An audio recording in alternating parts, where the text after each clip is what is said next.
હાય હું છું આકાશ ઝાલા. તમે મને જી, હેલારો, અફરાતફરી, ગુજ્જુભાઈ ધ ગ્રેટ જેવી ઘણી બધી ફિલ્મોમાં અભિનય કરતા જોયો હશે અને તમને બહુ જ ખૂબ હસાયા છે, ક્યાંક રડાયા છે અને ક્યાંક બીવડાયા છે. તો આજે હું તમારી જોડે વાત કરવા આવ્યો છું આરાધ્ય ક્લાસીસની. આરાધ્ય ક્લાસીસ એક એવું પ્લેટફોર્મ છે જ્યાં એક જ પ્લેટફોર્મની નીચે બોર્ડ, ગુજકેટ, JEE અને નીટ નામની એક્ઝામની તૈયારીઓ બહુ સુંદર રીતે કરવામાં આવે છે. અને આ ક્લાસીસ સાથે મારા બહુ જ અંગત મિત્ર અલ્કેશ બારોટ જોડાયેલા છે.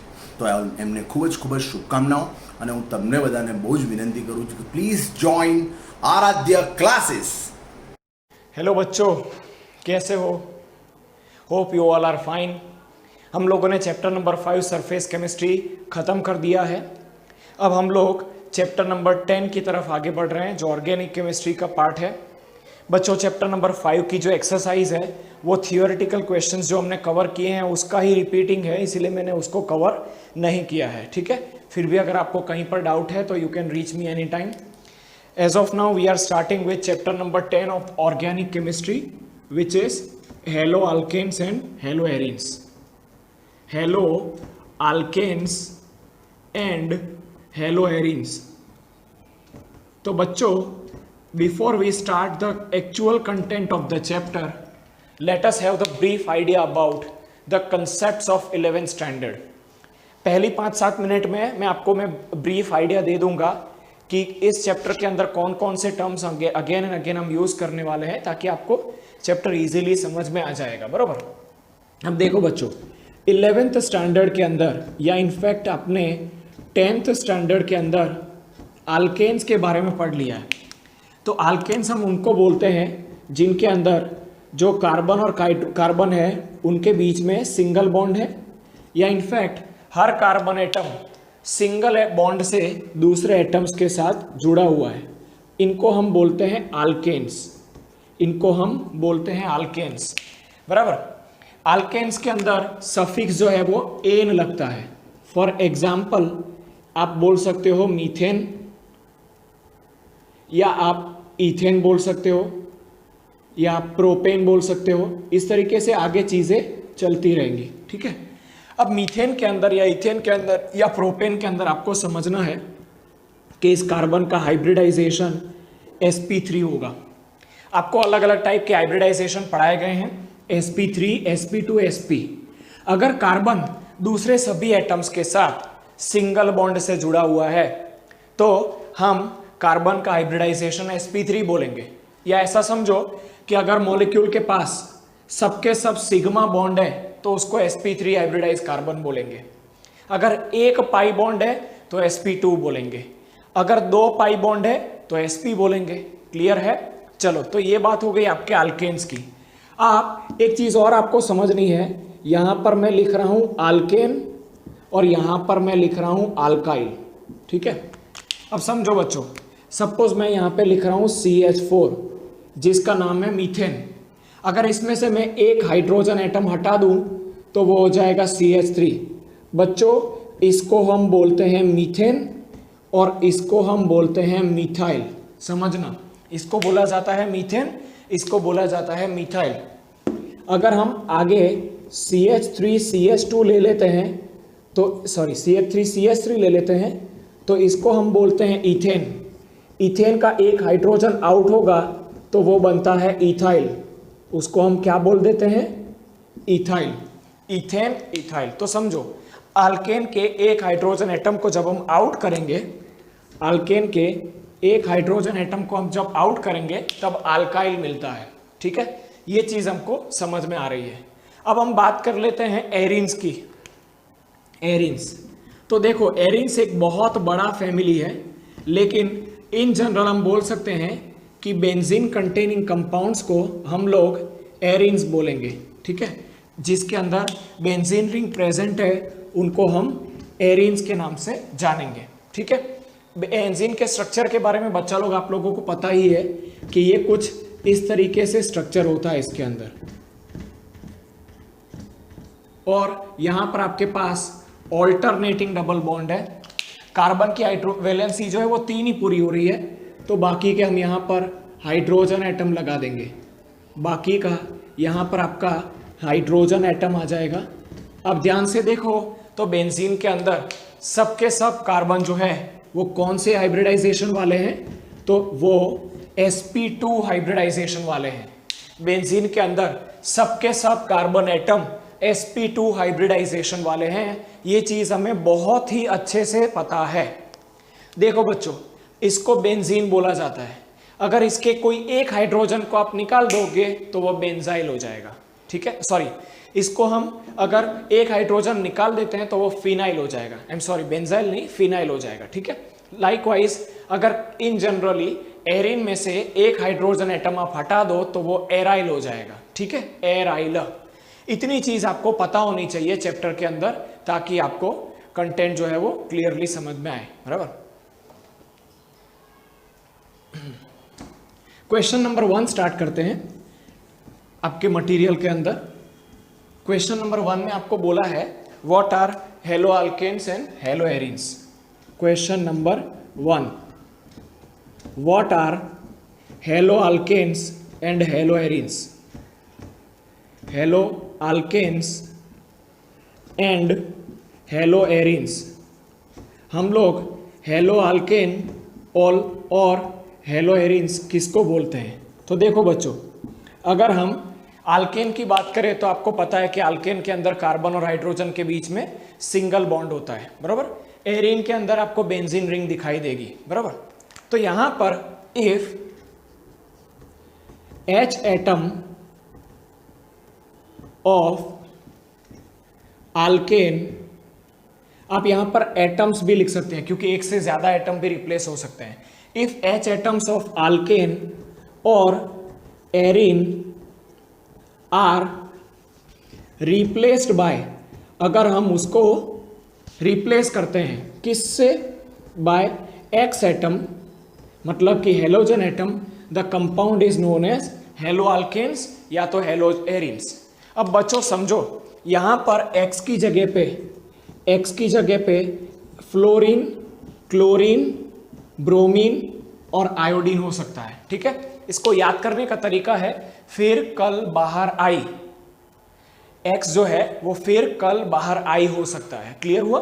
तो यहां पर X एटम की जगह पे फ्लोरीन, क्लोरीन, ब्रोमीन या आयोडीन हो सकता है। चलिए एक एग्जांपल लेते हैं तो आपको समझ में आ जाएगा।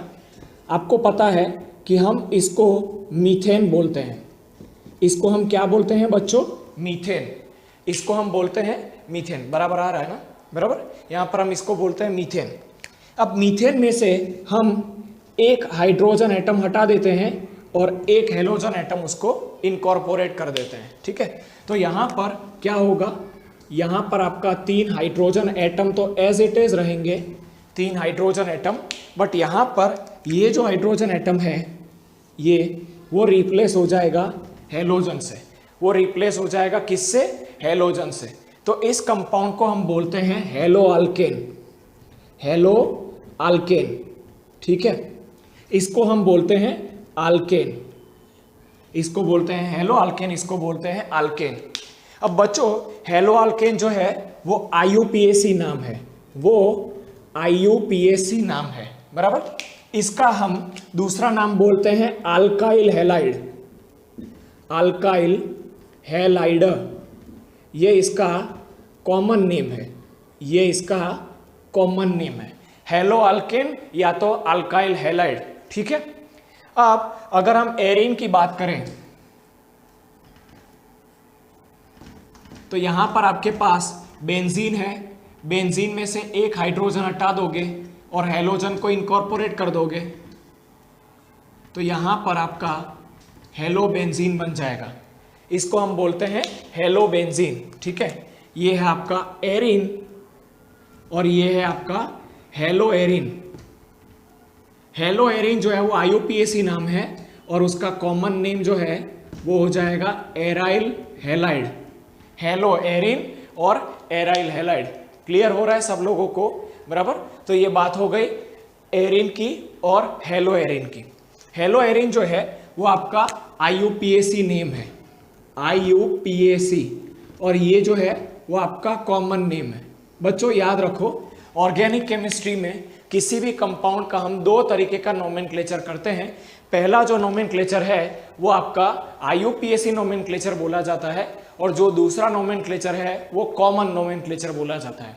IUPAC नोमेनक्लेचर देने के लिए सेट ऑफ रूल्स हैं, बट कॉमन नोमेनक्लेचर देने के लिए कोई जनरल नोमेनक्लेचर पैटर्न नहीं है, बराबर। अब इतना समझ में आ रहा है। एक और चीज आपको ये समझनी है कि यहाँ पर in case of hello alkane आपका जो हाइब्रिडाइजेशन है कार्बन का वो sp3 है। कौन से कार्बन का? हेलोजन बियरिंग कार्बन का। In case of hello alkane the halogen bearing carbon is sp3।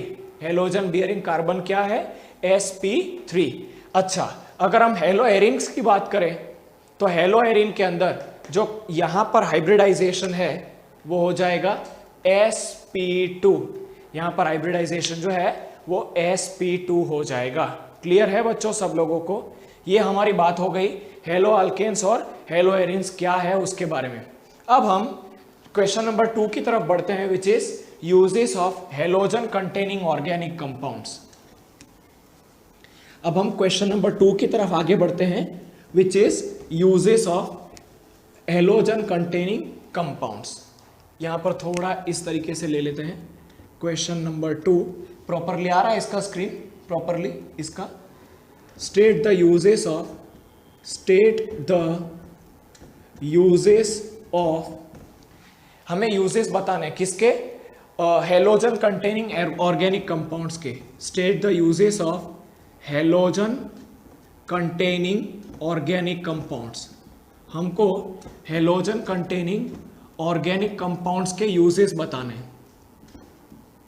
Compounds, ठीक है, मतलब कि हेलोजन कंटेनिंग कंपाउंड्स हमको कहाँ कहाँ पर काम में आते हैं। तो देखो बच्चों, पहला जो इनका यूज है वो है एज स्टार्टिंग मटीरियल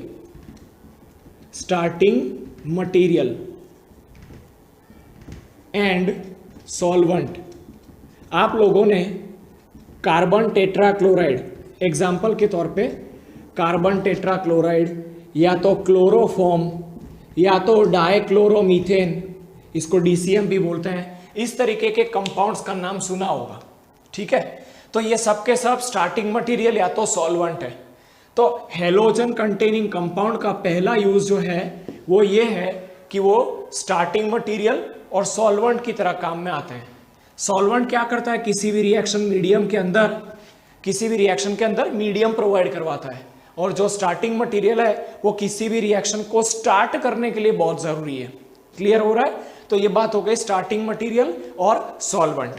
दूसरा बच्चों एक इंपॉर्टेंट एप्लीकेशन है इनका, जो है क्लोर एम फेनिकॉल, ठीक है, क्लोर एम फेनिकॉल, आपको नाम याद रखना है, ठीक है बच्चों। ये सब में जो आपको चीजें पढ़ा रहा हूं ना, वो गुजकेट के या तो सेक्शन ए के लिए आपको काम में आएंगी। एज सच क्वेश्चन 2 पूरा का पूरा 2 या 3 मार्क में कभी नहीं पूछा जाएगा, बट इसमें से छोटे छोटे एमसीक्यूज बन सकते हैं। ये बहुत ही इंपॉर्टेंट है एमसीक्यू के लिए। देखो बच्चों, जो क्लोरेमफेनिकोल है वो एक एंटीबायोटिक है। अब मैं आप लोगों को एंटीबायोटिक का मतलब समझा देता हूं। सबसे पहले सपोज कीजिए कि किसी पर्सन की बॉडी में एक ए नाम का वायरस है, तो अगर हम उसको एंटीबायोटिक ले रहे हैं तो वो वायरस सपोज के बी है। ये बी क्या करेगा? उस बंदे की बॉडी में जाकर के ए को एज अ फूड कंज्यूम करेगा, खाने लगेगा। तो क्या होगा? बी अपने आप ए को खत्म कर देगा। फिर जैसे ही ए खत्म होता है, बी भी अपने आप खत्म हो जाएगा, क्योंकि उसको फूड मिलना बंद हो गया। और ये बी जो है वो हमारे बॉडी के दूसरे किसी भी पार्ट को नुकसान नहीं पहुंचाता है। तो कहने का मतलब एंटीबायोटिक जो है वो लिविंग मटेरियल्स होते हैं, बराबर। तो क्लोरेमफेनिकोल जो है वो एक एंटीबायोटिक है जो क्लोरीन कंटेनिंग है, क्लोरीन कंटेनिंग कंपाउंड है। मतलब ये हेलो अल्केन की फैमिली का ही हुआ या हेलोजन फैमिली का ही हुआ। ये एंटीबायोटिक जो है वो टाइफॉइड फीवर को ट्रीट करने में काम में आता है। ये हमको टाइफॉइड फीवर ट्रीट करने के काम में आता है। टाइफॉइड फीवर को ट्रीट करने के काम में हमको क्लोरेमफेनिकोल आता है, बराबर। जो थर्ड यूज है वो हमारी बॉडी के अंदर थायराइड नाम का ग्लैंड होता है। थायराइड ग्लैंड, ये थायराइड ग्लैंड जो है वो एक हार्मोन को प्रोड्यूस करता है जिसका नाम है थायरॉक्सिन। थायराइड ग्लैंड जो है वो हमारी बॉडी के अंदर थायरॉक्सिन प्रोड्यूस करता है। ये जो थायरॉक्सिन है वो आपका आयोडीन कंटेनिंग कंपाउंड है, आयोडीन कंटेनिंग कंपाउंड है। अगर इसका डेफिशिएंसी होगा हमारी बॉडी में तो जो हमको डिसीज होता है उसका नाम है गोइटर। अगर हमें इसका डेफिशिएंसी हो गया तो हमें जो डिसीज होता है बॉडी के अंदर उसका नाम है गोइटर। आप लोगों को पता ही होगा कि गोइटर में क्या होता है, गला जो है ना वो फूल जाता है इस तरीके से। गोइटर के अंदर गला जो है वो फूल जाता है। वो क्यों होता है? क्योंकि हमारी बॉडी में थायरॉक्सिन का रिलीज कंट्रोल ना हो। ये थायरॉक्सिन कहाँ पे होता है? थायराइड ग्लैंड, यहाँ पर इस पार्ट के अंदर थायराइड ग्लैंड होता है। ये थायराइड ग्लैंड जो है वो क्या करता है? थायरॉक्सिन को रिलीज करता है। ठीक है, अब समझो यहाँ पर उसके बाद जो यूज आ रहा है वो आपने बहुत फ्रीक्वेंटली सुना हुआ है, इसका नाम है क्लोरोक्विनोन, या तो जनरल टर्म में हम इसको क्लोरोक्विन बोलते हैं, क्लोरोक्विन। ठीक है, क्लोरोक्विन का जो यूज है वो आपको, क्लोरोक्विन जो है वो आपके मलेरिया फीवर को ट्रीट करने के काम में आता है। क्लोरोक्विन जो है वो मलेरिया को ट्रीट करने के काम में आता है। देखो बच्चों, क्लोरोक्विन में मलेरिया का क्या यूज है वो हमको खैर टेक्स्ट बुक में दिया हुआ है, लेकिन यही जो चीज है क्लोरोक्विन, उसका आपने रिसेंट बहुत नाम सुना होगा कोरोना वायरस के अंदर, बरोबर। तो कोरोना वायरस के पेशेंट्स के अंदर रिकवरी रेट बढ़ाने के लिए यही मेडिसिन जो है वो यूज होता है, बरोबर। उसके बाद हमारे पास है फिफ्थ यूज हेलोथिन। हेलोथिन, ठीक है, हेलोथिन जो है वो एक एनेस्थेटिक है, माइल्ड एनेस्थेटिक है। हेलोथिन जो है वो माइल्ड एनेस्थेटिक है। ये हमारी बॉडी में बहुत वीक तरीके से एनेस्थीसिया ट्रीट करने में काम में आता है, या बहुत वीकली हमारी बॉडी को एनेस्थाइज करने के काम में होता है, बरोबर। हेलोथिन जो है वो माइल्ड एनेस्थेटिक है, मतलब जिस पार्ट में हेलोथिन का इंजेक्शन दिया जाएगा ना उतना पार्ट जो है वो क्या बोलते हैं, सेंसलेस हो जाता है, उसके अंदर कोई सेंसेशन नहीं होता है। तो एनेस्थेटिक तो है, लेकिन ये ज़्यादातर डेंटिस्ट्री के अंदर यूज होता है। ठीक है, डेंटिस्ट्री के अंदर इसको ज़्यादा से ज़्यादा यूज़ किया जाता है। फॉर एग्जाम्पल किसी को टूथ रिमूवल करना है, रूट्स खराब हो गए तो टूथ रिमूवल करना है, तो डॉक्टर उस पार्ट के अंदर हेलोथिन का इंजेक्शन देता है, तो वो पार्ट जो है उसके अंदर किसी भी तरीके की सेंसेशन नहीं रहती है और फिर उसमें से आसानी से टीथ को एक्सट्रैक्ट किया जा सकता है। ठीक है, अच्छा, कुछ फ्लोरीन कंटेनिंग कंपाउंड्स हैं वो ब्लड के सब्सटीट्यूट्स होते हैं। कुछ फ्लोरीन कंटेनिंग कंपाउंड जो है वो एज अ ब्लड सब्सटीट्यूट काम में आते हैं। जस्ट अ सेकेंड, कुछ फ्लोरीन कंटेनिंग कंपाउंड्स हमको सर्जरी के अंदर ब्लड के सब्सटीट्यूट्स की तरह काम में आते हैं। इसका जो सिक्स्थ यूज है वो है ब्लड सर्जरी के अंदर फ्लोरीन कंटेनिंग कंपाउंड्स हमको काम में आता है। अब हम बात करते हैं क्वेश्चन नंबर 3 की। क्वेश्चन नंबर 2 को हमने डिस्कस कर लिया है। Question number 3 is the classification of hello alkanes. तो देखो बच्चों, जो हेलो अल्केन्स है ना, question number 3, classification of hello alkanes, classification of hello alkanes. जो हेलो अल्केन्स है ना वो काफ़ी बड़ा फैमिली है, इसके लिए हमने इसको अच्छी तरीके से स्टडी कर पाए इसीलिए अलग अलग क्लासेस में इसको डिवाइड कर दिया है।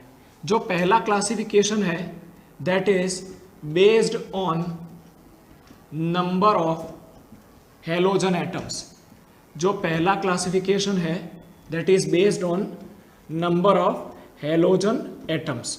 जो पहला क्लासिफिकेशन है वो नंबर ऑफ हेलोजन एटम्स के बेसिस पे आता है, बरोबर। तो देखिए यहाँ पर हमको क्या करना है, हेलो अल्केन्स के अंदर कितने हेलोजन एटम प्रेजेंट है उसके हिसाब से हमको क्लासिफिकेशन करना है। फॉर एग्जाम्पल मैं आपको बोलूँ कि CH3 CH2X, ठीक है, CH3 CH2X, तो इसको हम बोलेंगे मोनो हेलो अल्केन। इसको हम बोलेंगे मोनो हेलो अल्केन। इसको हम क्या बोलेंगे बच्चों? Mono hello alkane. Mono hello alkane क्यों बोलेंगे? क्योंकि यहाँ पर एक हेलोजन एटम ही प्रेजेंट है। अच्छा, अगर हम इसकी बात करें CH2X CH2X, तो इसको हम बोल देंगे डाई हेलो अल्केन। इसको हम क्या बोल देंगे? Die hello alkane. अच्छा, अगर इस तरीके का कंपाउंड लिया जाए CH2X, यहाँ पर CH2X और यहाँ पर आपका CH2X, तो इसको हम बोल देंगे ट्राई हेलो अल्केन। इसको हम ट्राई हेलो अल्केन के नाम से जानते हैं। तो यहाँ पर the first classification is based on number of halogen atoms present. तो अगर एक हेलोजन एटम प्रेजेंट है तो इसको बोलते हैं मोनो हेलो अल्केन। अगर 2 हेलोजन एटम प्रेजेंट है तो डाई हेलो अल्केन, और अगर 3 हेलोजन एटम प्रेजेंट है तो उसको हम ट्राई हेलो अल्केन बोलते हैं। यही चीज हेलो एरिन में भी आती है। तो देखो हेलो एरिन की अगर आप बात करो तो हेलो एरिन में यहाँ पर अगर एक हेलोजन एटम है, एक ही हेलोजन एटम, तो उसको हम बोलते हैं मोनो हेलो एरिन। ठीक है। अगर 2 हेलोजन एटम्स है तो उसको हम बोलते हैं डाई हेलो एरिन। ठीक है। अगर 2 हेलोजन एटम प्रेजेंट है तो उसको हम बोलते हैं डाई हेलो एरिन। अच्छा, अगर 3 हेलोजन एटम है तो उसको हम बोल देते हैं ट्राई हेलो एरिन। अगर 3 हेलोजन एटम है तो उसको बोल दिया जाता है ट्राई हेलो एरिन। यहाँ पे है mono hello Erin, mono hello Erin, यहाँ पर है आपका डाई हेलो एरिन, और यहाँ पर आपका है try hello Erin. Mono hello Erin, die hello Erin, और उसके बाद है आपका ट्राई हेलो एरिन। ठीक है। तो यहाँ पर जो पहला क्लासिफिकेशन आ रहा है that is based upon number of halogen atoms. देखिए यहाँ पर एक हेलोजन एटम था और कंपाउंड अल्केन था तो बोला मोनो हेलो अल्केन। ठीक है। अच्छा, अगर हम इसकी बात करें तो यहाँ पर 2 हेलोजन एटम थे और कंपाउंड अल्केन था तो बोला डाई हेलो अल्केन। यहाँ पर आपके पास 3 हेलोजन एटम है और कंपाउंड अल्केन है तो उसको बोल दिया ट्राई हेलो अल्केन। अच्छा, यहाँ पर अगेन एक हेलोजन एटम और एरिन है तो monohaloarene. 2 halogen atom arene है तो dihaloarene. 3 halogen atom और एरिन कंपाउंड है तो उसको हमने बोल दिया ट्राई हेलो एरिन। समझ में आ रहा है बच्चों? चलो ठीक है, बढ़ते हैं आगे। ये जो है वो classification of hello alkanes and hello arenes था which was based upon the number of halogen atoms. अब सबसे इंपॉर्टेंट चीज बच्चों ये है कि हम हेलो अल्केन्स को और हेलो एरिन्स को जनरल फॉर्मूला Rx से दिखा सकते हैं। जनरल फॉर्मूला Rx से दिखा सकते हैं। यहाँ पर जो R है वो या तो अल्काइल ग्रुप हो सकता है, अल्काइल ग्रुप, या तो एराइल ग्रुप हो सकता है। समझना, R के फॉर्म में या तो अल्काइल ग्रुप हो सकता है या तो एराइल ग्रुप हो सकता है। चलिए ठीक है। हेलोजन जो है वो तो आपको पता ही है, फ्लोरीन, क्लोरीन, ब्रोमीन और आयोडीन, इसमें से कोई भी एक हो सकता है। क्लियर है सब लोगों को? तो this was your classification of hello alkanes based on number of halogen atom. पहला classification was based on number of halogen atoms. अब जो दूसरा क्लासिफिकेशन आ रहा है that is based upon the hybridization of halogen bearing carbon. ठीक है। अब हम सेकेंड क्लासिफिकेशन पढ़ रहे हैं। Second classification is based on based on hybridization of the carbon bearing halogen.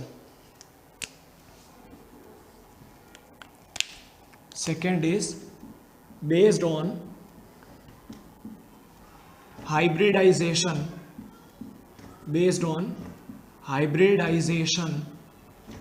of carbon bearing halogen. ठीक है। जो कार्बन के साथ हेलोजन जुड़ा हुआ है उसका हाइब्रिडाइजेशन के हिसाब से हेलोजन का क्लासिफिकेशन होगा। तो देखो बच्चों, ये जो हाइब्रिडाइजेशन है वो 3 तरीके से हो सकता है। या तो वो sp3 हो सकता है, या तो sp2 हो सकता है, या तो sp हो सकता है। बराबर। sp3 के बारे में आपको पता है कि कार्बन के पास सब सिग्मा बॉन्ड होंगे, sp2 में 1 पाई बॉन्ड होगा और sp में 2 पाई बॉन्ड होंगे। इतनी चीज आपको क्लियरली समझ में आ रही है। हम sp2 और sp को बाद में समझते हैं, पहले sp3 हाइब्रिडाइजेशन वाले कार्बन को देख लेते हैं, ठीक है।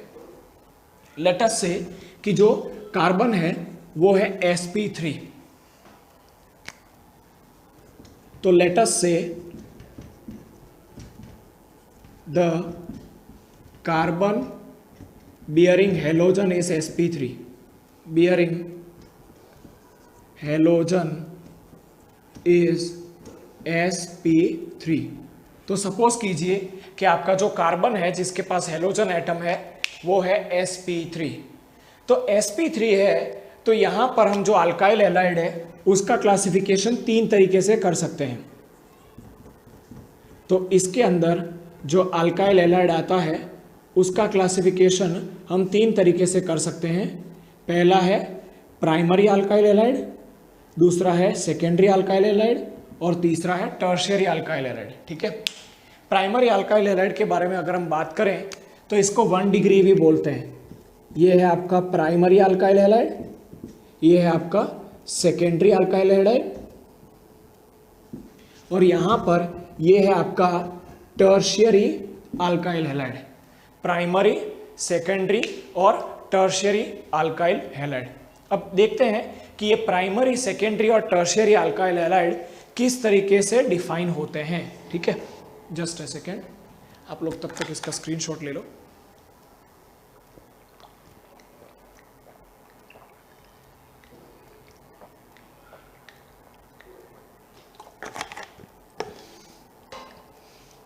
तो आप लोगों ने बच्चों 11th स्टैंडर्ड के अंदर प्राइमरी, सेकेंडरी और टर्शियरी कार्बन के बारे में समझा हुआ है। उसी तरीके की चीज यहां पर भी आने वाली है, ठीक है। सपोज कि यहां पर जो कार्बन है हेलोजन बियरिंग कार्बन, वो दूसरे एक कार्बन एटम के साथ जुड़ा हुआ है, ठीक है। यहां पर जो, इसको वापस से ड्रॉ कर देते हैं थोड़ा सा। यहां पर जो हेलोजन बियरिंग कार्बन है वो दूसरे एक कार्बन एटम से जुड़ा हुआ है, इसीलिए इसको बोलते हैं प्राइमरी कार्बन। और ऐसे हेलो अल्केन को बोलते हैं प्राइमरी हेलो अल्केन या तो 1 डिग्री हेलो अल्केन, ठीक है। अच्छा, अगर दूसरी बात करें तो यहां पर अगर ये कार्बन 2 कार्बन के साथ जुड़ा हुआ है, हेलोजन बियरिंग कार्बन 2 कार्बन के साथ जुड़ा हुआ है, तो इसको हम बोल देते हैं 2 डिग्री या तो secondary hello alkane, secondary hello alkane. अच्छा, अगर हम तीसरा क्लास देखें तो यहाँ पर ये R है, यहाँ पर ये R है, यहाँ पर ये R है और यहाँ पर हेलोजन है।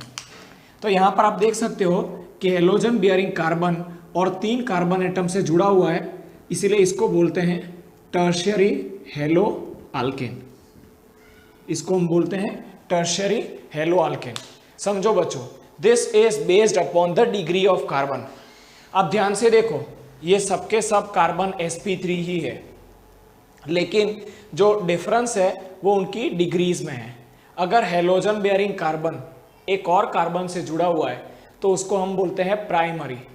अगर ये हेलोजन बियरिंग कार्बन दूसरे 2 कार्बन से जुड़ा हुआ है तो उसको सेकेंडरी हेलो अल्केन बोलते हैं। और अगर ये कार्बन जो है वो और 3 के साथ जुड़ा हुआ है तो उसको हम टर्शियरी हेलो अल्केन के नाम से जानते हैं। क्लियर हो रहा है? चलो बढ़ते हैं आगे। अब दूसरा, इसी के ही अंदर बेंजाइलिक हैलाइड आता है, बेंजाइलिक हैलाइड, ठीक है।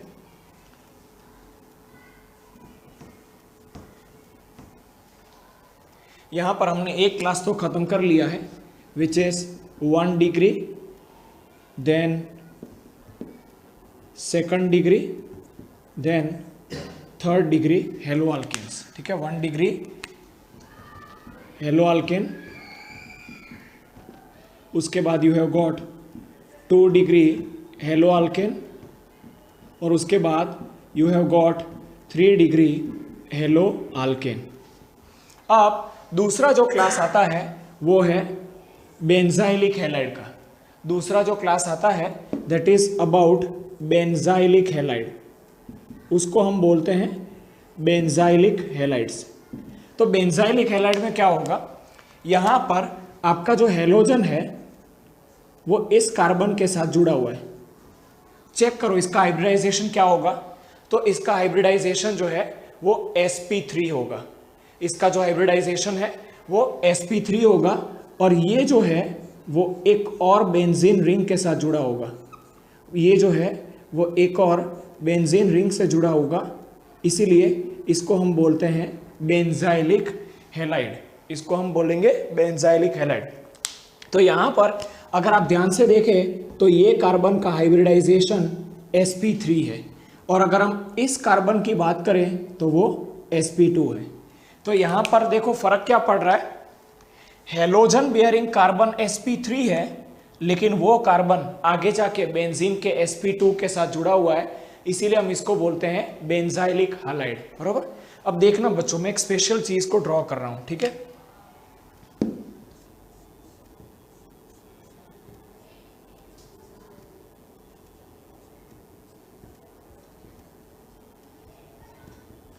ठीक है, ये हो गया। और दूसरे की अगर हम बात करें तो दूसरे को इधर ड्रॉ कर देते हैं।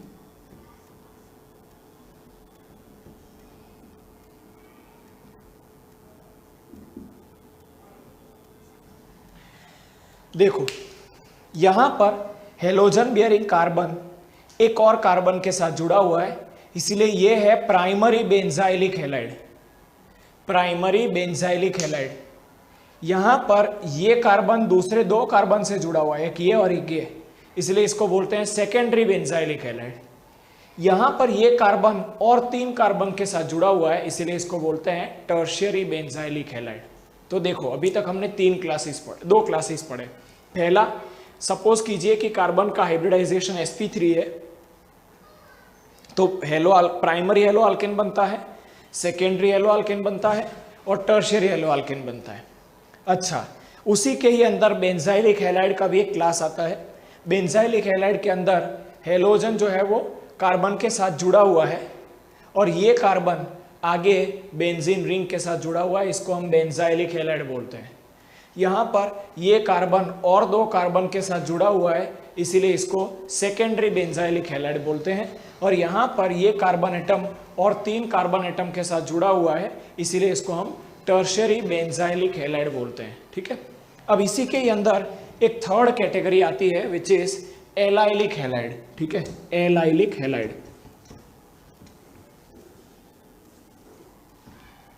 Primary hello alkane hello Erin हो सकता है, secondary hello alkane hello Erin हो सकता है, tertiary hello alkane hello Erin हो सकता है। अब जो सी कैटेगरी है वो है विनाइलिक हैलाइड, वो है विनाइलिक हैलाइड्स। जो आपका सी कैटेगरी है वो है विनाइलिक हैलाइड्स।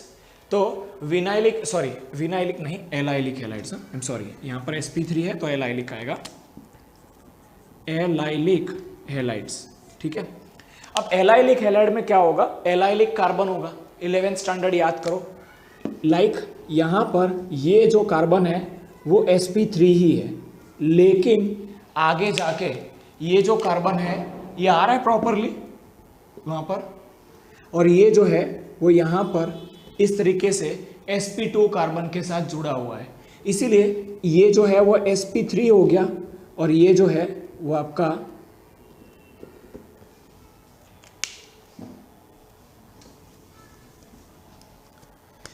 यहाँ पर ये कार्बन हेलोजन के साथ जुड़ा हुआ है।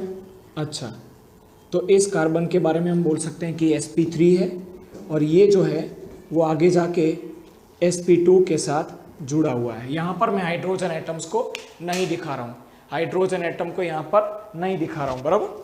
तो ये जो हाइब्रिडाइजेशन है इस कार्बन का वो है sp3, और यहाँ पर इसका जो हाइब्रिडाइजेशन है वो है sp2। अगर हम इसके नाम की बात करें तो इसको हम एलाइलिक हैलाइड बोलते हैं। क्यों? क्योंकि ध्यान से देखो ये एलाइलिक कार्बन है, single double single, single double single जब भी होता है तब इसको हम बोलते हैं एलाइलिक कार्बन, इसको हम बोलते हैं एलाइलिक कार्बन। इसलिए इस वाले हैलाइड को बोला जाता है एलाइलिक हैलाइड। इसको क्या बोला जाता है? एलाइलिक हैलाइड, एलाइलिक हैलाइड, बरोबर। अच्छा, एक और चीज़ बच्चों याद रखो, अगर हम इसकी बात करें, ठीक है, इसकी, तो इसको हम बेंजीन नहीं बोलते हैं, साइक्लोहेक्सेन बोलते हैं। 11th स्टैंडर्ड याद करो, क्योंकि मैंने आपको 3 डबल बॉन्ड यहाँ पर नहीं दिखाए हैं।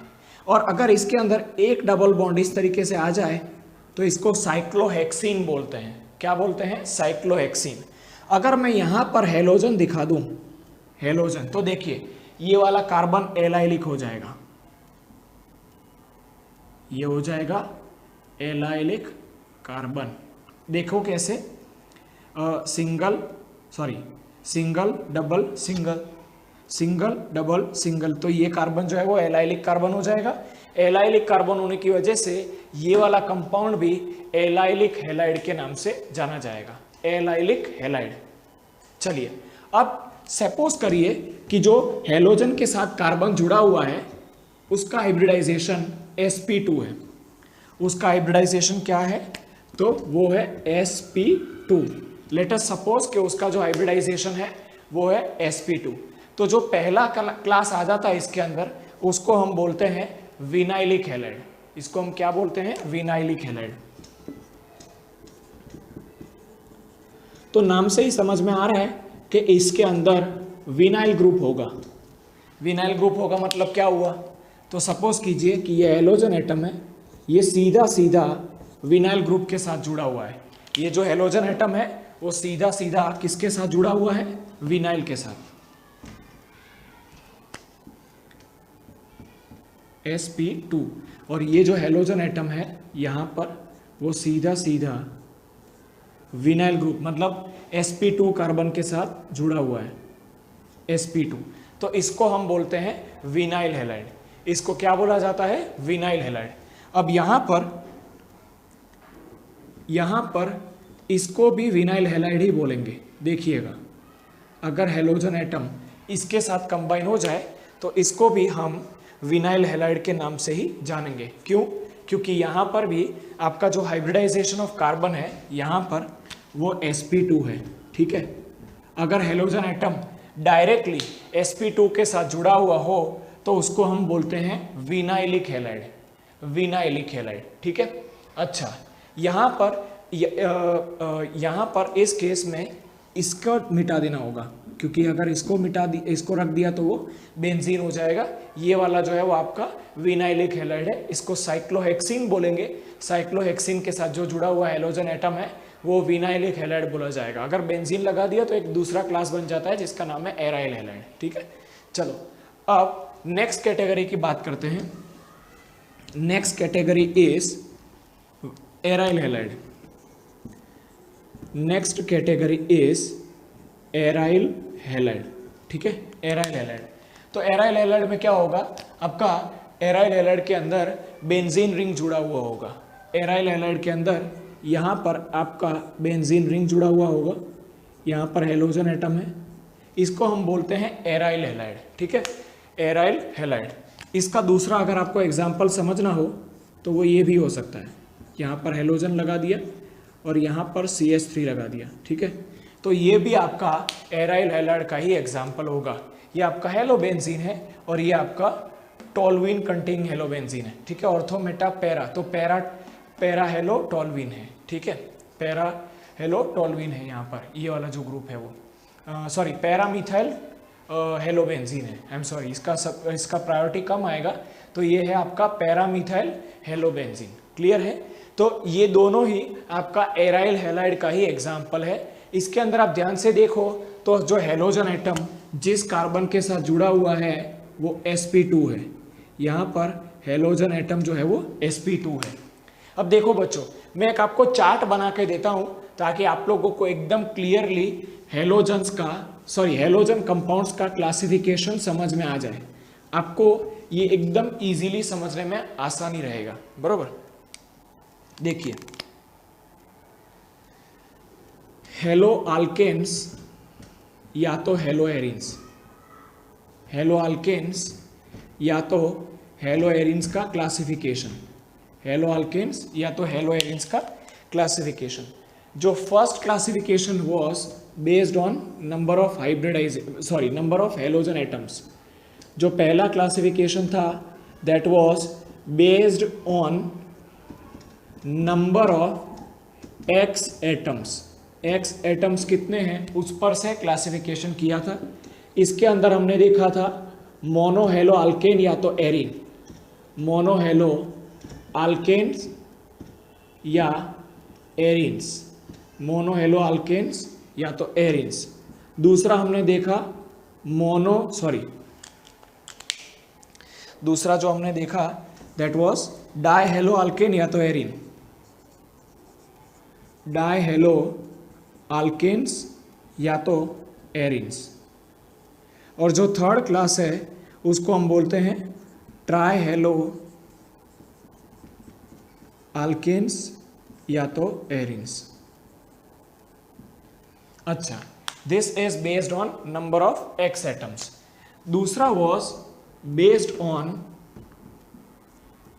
On hybridization of carbon atom, hybridization of this is based on hybridization of carbon atom। तो जो कार्बन एटम है उसका हाइब्रिडाइजेशन के बेसिस पे यहाँ पे क्लासिफिकेशन हुआ। ये जो क्लासिफिकेशन था दैट वाज आइदर sp3 और sp2। अगर sp3 है तो उसको हमने पहले बोला था अल्काइल हैलाइड, अल्काइल हैलाइड। इसके अंदर 2-3 पार्ट थे, primary alkyl halide, primary alkyl halide, उसके बाद सेकेंडरी अल्काइल हैलाइड और उसके बाद टर्शियरी अल्काइल हैलाइड।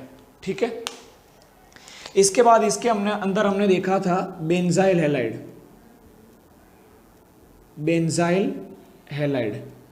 ठीक है, अच्छा, उसके बाद हमने इसके अंदर देखा था एलाइल हैलाइड। ठीक है, उसके बाद देखा था एलाइल हैलाइड। तो अगर ये sp3 हाइब्रिडाइज्ड कार्बन है तो उसको बोला एलाइल हैलाइड। अगर sp2 है तो यहां पर sp2 है तो ए जो पार्ट पड़ा वो था विनाइलिक हैलाइड, विनाइलिक हैलाइड। और जो बी पार्ट पड़ा वो था आपका एराइल हैलाइड, एराइल हैलाइड। तो समझ लीजिए मैंने बहुत इजीली आपको पूरा का पूरा क्लासिफिकेशन समझा दिया। अगर आप इस मेथड से पढ़ेंगे तो आपको पढ़ने में बहुत आसान रहेगा। पहला classification was based on number of halogen atoms, तो वो मोनोहेलो अल्केन या arene, dihalo alkane arene, trihalo alkane arene, पूरा based on hybridization of carbon atom. तो कार्बन एटम के हाइब्रिडाइजेशन के ऊपर से हम ऐसा बोल सकते हैं कि वो या तो sp3 हो सकता है या तो sp2 हो सकता है। अगर sp3 की बात करें तो यहाँ पर आपका हो सकता है अल्काइल हैलाइड, जिसके अंदर और 3 क्लास आए, primary alkyl halide, secondary alkyl halide, tertiary alkyl halide. उसके बाद वो हो सकता है बेंजाइल हैलाइड और लास्ट में हो सकता है एलाइल हैलाइड। ठीक है, एलाइल हैलाइड।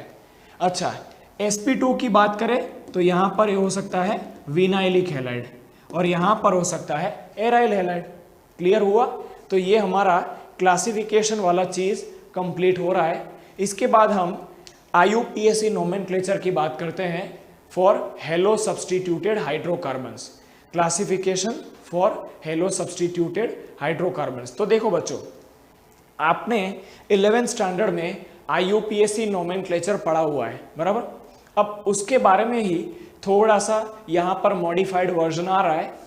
ये लेक्चर देखो, उसके पहले IUPAC नोमेनक्लेचर 11th स्टैंडर्ड का कंप्लीट कर लेना, तो आपको यहाँ पर समझने में थोड़ा सा आसानी होगा, यहाँ पर इसको समझने में थोड़ा सा आसानी होगा। चलो बात करते हैं IUPAC नोमेनक्लेचर की।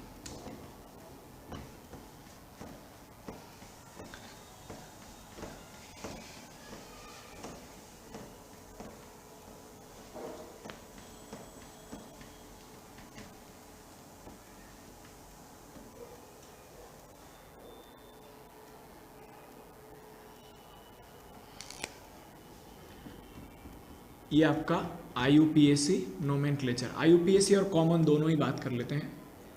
IUPAC और कॉमन नोमेनक्लेचर, ठीक है। चलिए सबसे पहले बात करते हैं इस कंपाउंड की।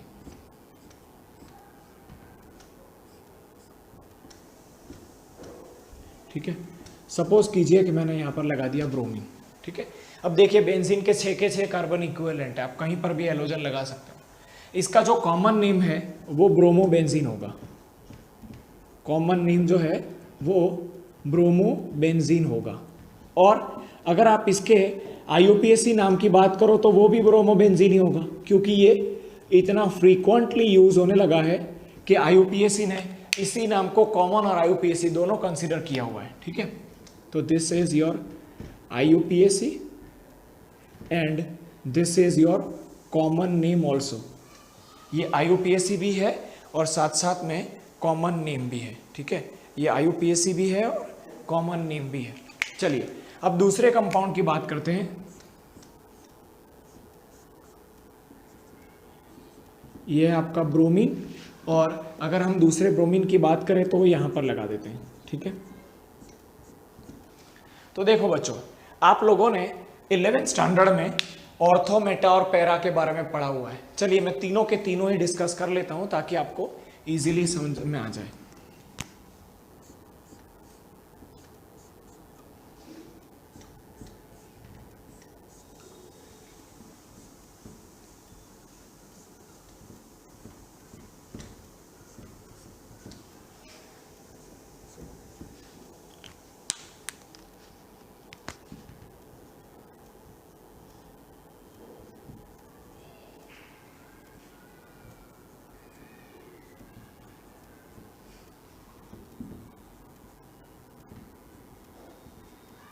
ठीक है।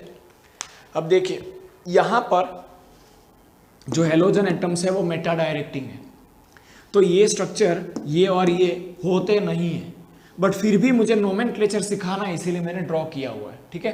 कल उठ के ऐसा बोल के मत आ जाना कि सर ऑर्थो और पैरा डायलो अल्केन कहाँ से बना लिया आपने, नहीं बनता है, सिर्फ मेटा ही बनता है। बट फिर भी क्योंकि मुझे आपको ऑर्थो मेटा पैरा समझाना है इसीलिए मैं थोड़ी देर के लिए ऐसा मान रहा हूँ कि बनता है, बराबर। अच्छा, तो यहां पर आप देखिए कि 1-2 पोजीशन के ऊपर 2 हेलोजन है ना, तो इसको हम बोलते हैं ऑर्थो, बराबर। ऑर्थो 2 ब्रोमो है तो डायब्रोमो, और पीछे बेंजीन है तो नाम हो जाएगा ऑर्थो डायब्रोमो बेंजीन। इसकी हम बात करें तो यहां पर बेंजीन 1-3 ब्रोमीन जो है वो 1-3 पोजीशन पर है, इसको हम बोलते हैं मेटा डायब्रोमो बेंजीन। इसको हम बोलते हैं मेटा डायब्रोमो बेंजीन। अच्छा, अगर हम इसकी बात करें तो इसको बोला जाता है पैरा डायब्रोमो बेंजीन। इसको हम क्या बोलते हैं, पैरा डायब्रोमो बेंजीन। ये हो गया आपका ऑर्थो डायब्रोमो बेंजीन, वो हो गया बाजू वाला मेटा डायब्रोमो बेंजीन, और यहां पर ये जो है वो पैरा डायब्रोमो बेंजीन होता है, बराबर। चलिए ठीक है, अब आपको ये जो ऑर्थो, मेटा और पैरा सिखाया है वो आपका कॉमन नोमेनक्लेचर है, ठीक है। वो आपका कौन सा नोमेनक्लेचर है, कॉमन। IUPAC में कभी भी ऑर्थो, मेटा और पैरा नहीं आता है। अब अगर हम इसका IUPAC नोमेनक्लेचर करना चाहें तो ये हो जाएगा 1-2, इसका जो IUPAC नोमेनक्लेचर हो जाएगा वो हो जाएगा 1-2 डायब्रोमो बेंजीन, 1-2 डायब्रोमो बेंजीन। यहां पर अगर बात करें तो 1-3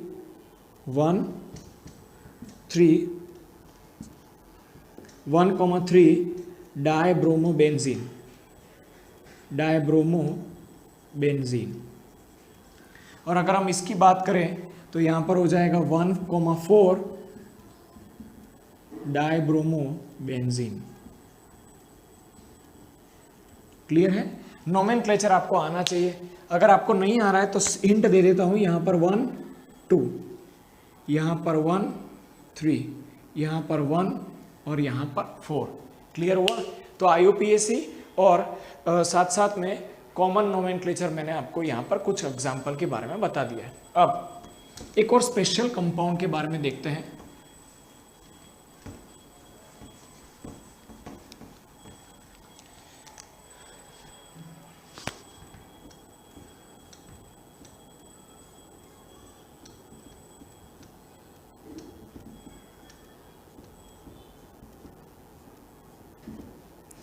इसको हम बोलते हैं सिम ट्राइब्रोमोबेंजीन। इसको क्या बोला जाता है? तो इसको बोला जाता है सिम ट्राइब्रोमोबेंजीन। ये इसका कॉमन नेम है, ये इसका कॉमन नेम है, ठीक है।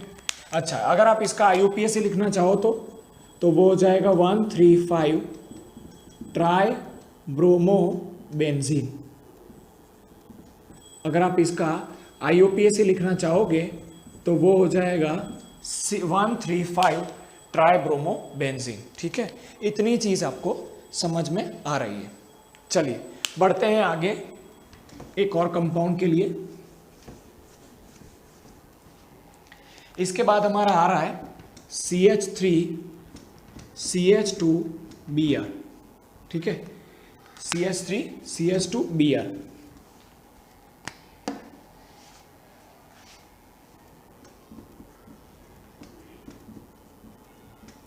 तो देखो बच्चों, यहां पर हम नोमेनक्लेचर में हेलो अल्केन और एराइल हैलाइड वाला चीज सोचो।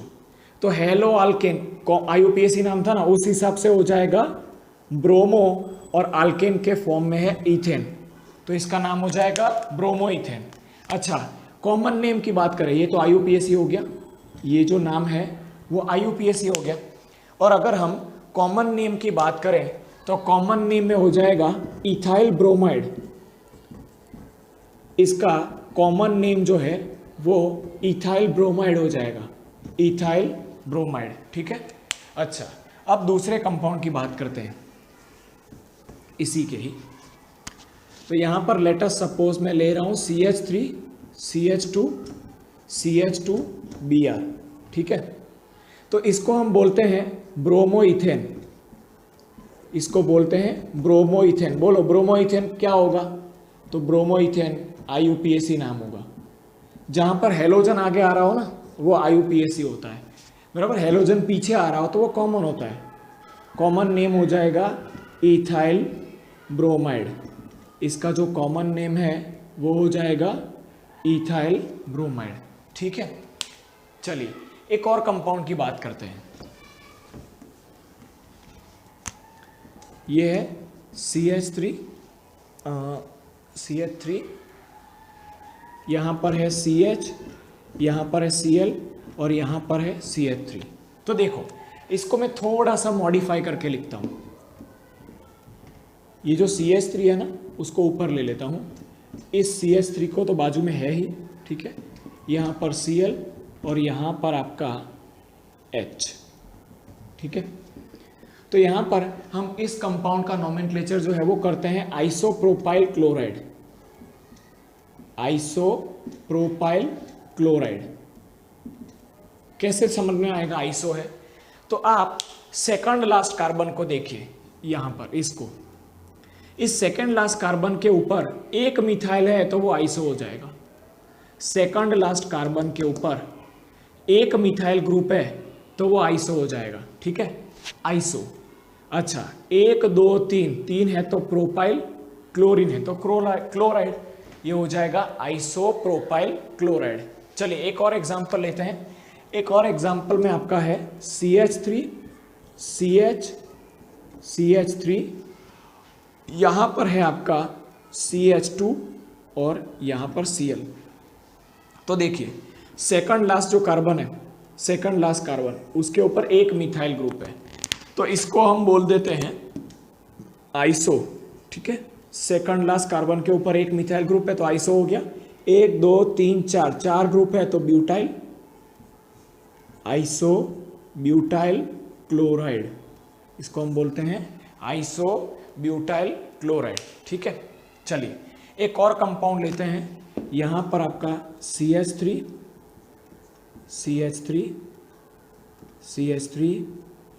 CH2 Cl। तो यहाँ पर आप देख सकते हैं कि जो सेकंड लास्ट कार्बन है उसके ऊपर 2 मिथाइल ग्रुप है। अगर एक मिथाइल ग्रुप होता तो आइसो बोलते थे, देखिए, बराबर। सेकंड लास्ट कार्बन के ऊपर अगर 2 मिथाइल ग्रुप है तो उसको बोलते हैं neo. 1 2 3 4 5 pentyl chloride, neo pentyl chloride. समझ में आ रहा है? Neo pentyl chloride. अच्छा, अब इसके IUPAC नोमेनक्लेचर को लिखने का ट्राई करते हैं। बताइए इसका IUPAC नोमेनक्लेचर क्या होगा? तो वो होगा 1 क्लोरो 2 मिथाइल प्रोपेन, ठीक है, 1 क्लोरो 2 मिथाइल प्रोपेन इसका IUPAC नोमेनक्लेचर, अच्छा सॉरी 1 क्लोरो मीथित प्रोपेन, ठीक है।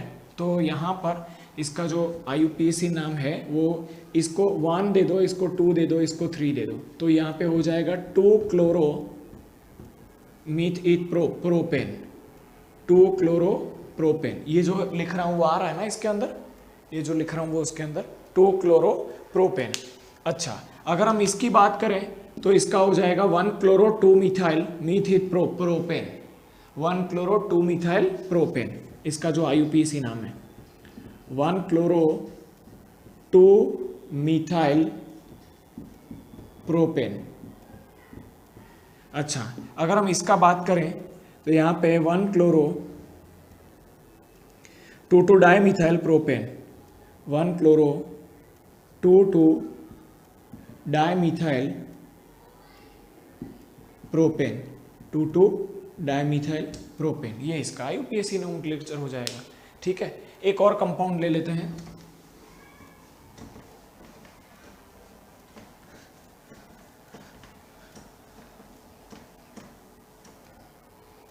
एक और कंपाउंड में आपका है यहाँ पर CH3, यहाँ पर है CH3, यहाँ पर ले लीजिए Br और यहाँ पर H, ठीक है। तो देखिए सेकेंड लास्ट कार्बन के ऊपर मिथाइल ग्रुप है, तो ये हो जाएगा आइसो मीथित प्रोपाइल, 3 कार्बन है इसीलिए आइसोप्रोपाइल ब्रोमाइड, ये क्या हो जाएगा? Isopropyl bromide. और अगर आप इसका IUPAC लिखना चाहो तो 1 2 3 IUPAC हो जाएगा 2 ब्रोमो, 3 कार्बन है तो प्रोपेन, 2 ब्रोमो प्रोपेन। क्लियर हो रहा है? 2 ब्रोमो प्रोपेन। तो आपको IUPAC के अंदर कभी भी ऐसा नहीं पूछा जाएगा कि IUPAC नोमेनक्लेचर करने के रूल्स बताओ। आपको हमेशा ऐसा बोला जाएगा कि गिवन कंपाउंड्स का IUPAC नोमेनक्लेचर दे दो, गिवन कंपाउंड्स का IUPAC नोमेनक्लेचर दे दो। मैंने आपको कुछ कंपाउंड के IUPAC नोमेनक्लेचर बताए हैं, बाकी के जो कंपाउंड्स हैं उनका नोमेनक्लेचर हम लोग इसके बाद वाले लेक्चर के अंदर डिस्कस करेंगे। तब तक के लिए थैंक यू वेरी मच। अच्छी तरीके से स्टडी करते रहिएगा, ठीक है। और अगर आपको कोई डाउट्स है तो you can reach me any time. Thank you very much, bye bye. Hello, મારું નામ છે મયુર ચૌહાણ। તમે મને છેલ્લો દિવસ અને કરસનદાસ પેઇન્ડ્યુઝ જેવી ગુજરાતી ફિલ્મમાં અભિનય કરતા જોયો હશે। અત્યારે વાત કરવી છે આરાધ્યા ક્લાસીસની, જ્યાં બોર્ડ, ગુજકેટ, JEE અને નીટ જેવી એક્ઝામની તૈયારીઓ એક જ જગ્યા પર થાય છે। અને આરાધ્યા ક્લાસીસ સાથે મારા મિત્ર છે અલ્કેશ બારોટ, એ જોડાયેલા છે, તો એમને ખૂબ ખૂબ શુભકામનાઓ અને join Aaradhya classes. Thank you.